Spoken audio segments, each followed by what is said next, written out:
All of the names in this story are wonderfully symbolic.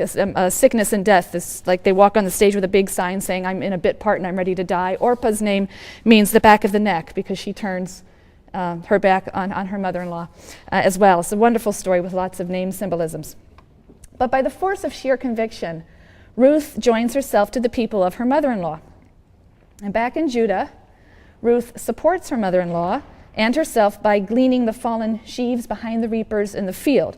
Because according to the Pentateuch, the sheaves that fall behind the reapers must be left for the poor to collect. You don't go back and collect them.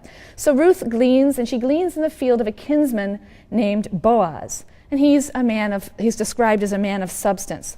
And she's very diligent, and she soon comes to his attention. And he's very kind for her. He looks out for her safety among the rough field workers. He provides water for her.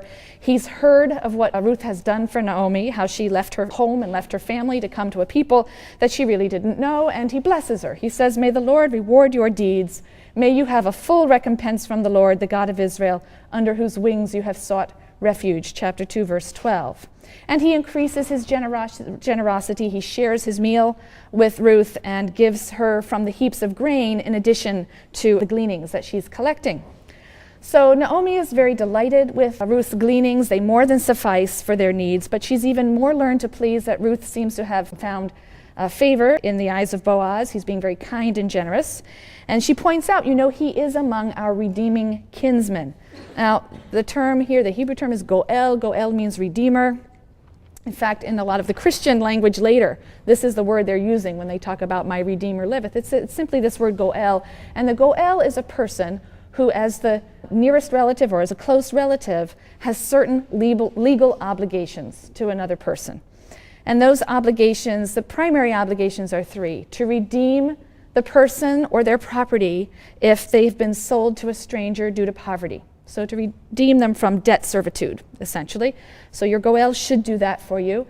To marry a childless widow, right? So if a man dies and his wife is childless, the Goel is supposed to marry her, provide seed, and the firstborn son will be named after the man who is dead. So he's supposed to marry a childless widow and produce offspring for the deceased. Usually that falls first to the brother.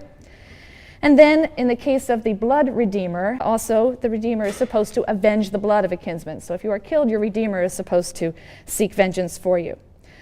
Boaz is a somewhat distant relative, but Naomi believes he's the answer to their dual problem of poverty on the one hand and Ruth's widowhood on the other hand. So in chapter 3, she urges Ruth to make a visit to Boaz. He's winnowing barley on the threshing floor, and Ruth is supposed to bathe herself, anoint herself, dress up, and go out at night to the threshing floor.